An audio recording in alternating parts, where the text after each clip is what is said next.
Assalamualaikum. Waalaikumsalam. Mari silakan masuk, Mbak. Mari silakan duduk, Mbak. Apakah duduknya sudah nyaman? Sudah. Baik, sebelumnya perkenalkan diri ya. Dengan Mbak siapa? Perkenalkan, nama saya Ani. Baik, Mbak Ani. Bagaimana kabarnya hari ini? Alhamdulillah sehat dan baik. Oh iya, dengan kedatangan Mbak Ani kemari ke sini, apakah ada yang perlu Ibu saya bantu? Ada Bu, tapi saya bingung bagaimana menyampaikannya. Baik, kalau begitu Mbak Ani belum pernah mengikuti proses konseling ya? Belum Bu, ini baru pertama kalinya mengikuti proses konseling. Baik, proses konseling itu membantu menyelesaikan masalah individu. Ibu sebagai konselor dan Mbak Ani sebagai konseling. Terus di sini jadi Mbak Ani itu jangan takut untuk ngomongin masalah hari ini ya. Nanti ungkapkan apa aja masalah yang Mbak Ani rasakan ya. Di sini Ibu akan membantu Mbak Ani untuk menyelesaikan masalah Mbak Ani. Bagaimana Mbak? Kita kesepakatan ya waktu dulu ini berapa menit kita melakukan proses konseling ini. Bagaimana kalau 40 menit? Iya Bu, 40 menit saja. Baik. Jadi kita memanfaatkan waktu ini dengan sebaik-baiknya.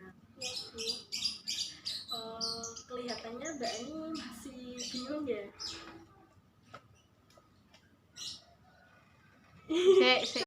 Kelihatannya Mbak Ani masih bingung ya untuk menyampaikan masalahnya. Iya Bu, sebenarnya saya itu merasa malu untuk bercerita.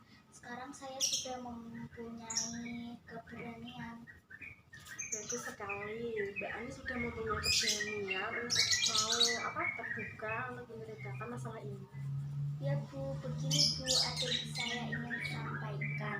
Namun saya bingung Bu mau menyampaikannya mulai dari mana.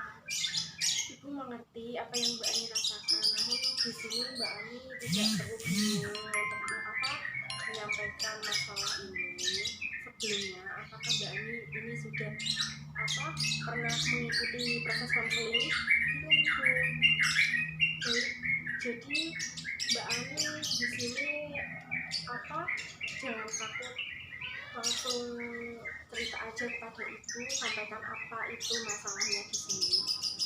Ya Bu, makasih atas penjelasannya. Sekarang saya sudah memahami apa itu proses konseling.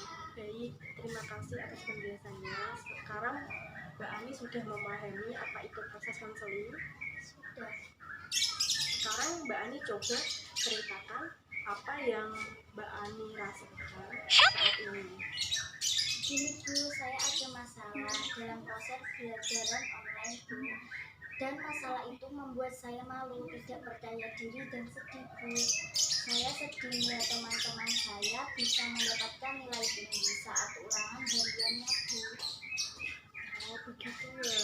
Baik, Mbak Ani tidak perlu takut, tidak perlu sedih, tidak perlu meresapi dalam masalah ini ya. Kalau boleh tahu masalah yang Mbak Ani rasakan saat ini, pembelajaran sehingga Mbak Ani menyebabkan malu untuk sedih, bahkan tidak percaya diri, itu bagaimana? Begini Bu, saya itu sedih Bu melihat teman-teman nilai ulangan hariannya bisa bagus-bagus, tinggi-tinggi pada di atas KKM semuanya, sedangkan saya masih di bawah KKM.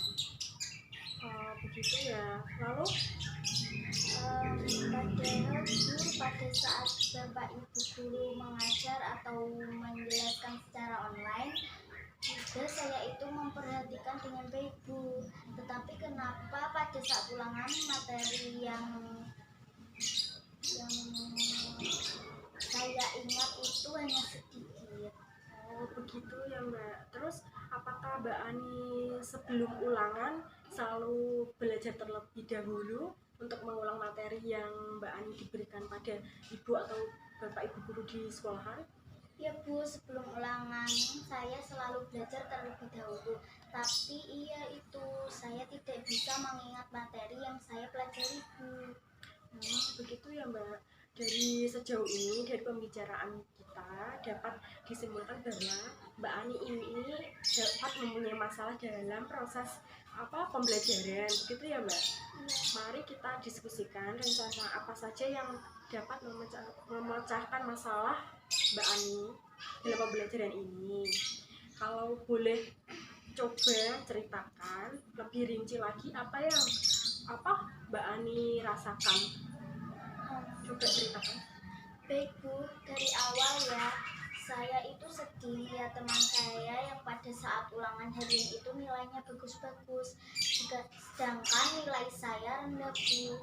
Padahal saya sebelum ulangan itu sudah belajar terlebih dahulu, dan nilai saya rendah itu karena ketika ulangan saya tidak mampu menyelesaikan soal-soal dengan baik.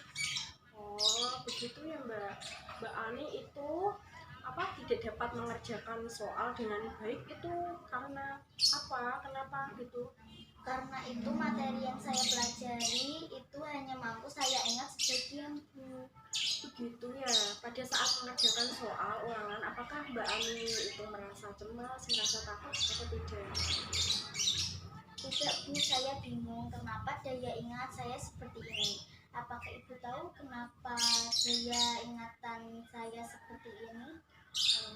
Jika mengenal hal itu, sebelumnya Ibu belum mengetahui. Coba Mbak Ani tanyakan pada diri sendiri, Mbak Ani itu kenapa penyebabnya? Iya Bu, sebenarnya saya itu sering begadang sampai larut malam. Apakah karena begadang itu daya ingat saya melemah? Jadi Mbak Ani sering begadang malam ya? Itu mungkin kemungkinan penyebabnya yang membuat daya ingat Mbak Ani itu lebih rendah. Kurang tidur malam itu tidak baik ya Mbak. Itu tidur malam yang cukup itu sangat efektif berfungsi. Tidur malam itu yang cukup itu sangat penting bagi berfungsinya ingatan kita Mbak, juga penting juga buat kesehatan kita. Saya akan tidur teratur agar tubuh saya cukup tidur sehingga daya ingat saya bagaimana Mbak? Saya juga tidak akan berhenti belajar. Oh, jadi berdasarkan apa yang Mbak Ani katakan tadi itu, Mbak Ani ingin memulai meningkatkan daya ingat Mbak Ani ya. Cara-cara itu jadi segeralah rencanakan itu sebaik mungkin. Rencana itu yang rencana yang bagus sekali buat Mbak Ani. Saya yakin kok Mbak Ani akan sukses merencanakan menjalankan rencana tersebut. Iya Bu, makasih semangatnya ya Bu. Ya, sama-sama. Karena waktu sudah menunjukkan kesepakatan awal tadi, saya akhiri ya pertemuan ini.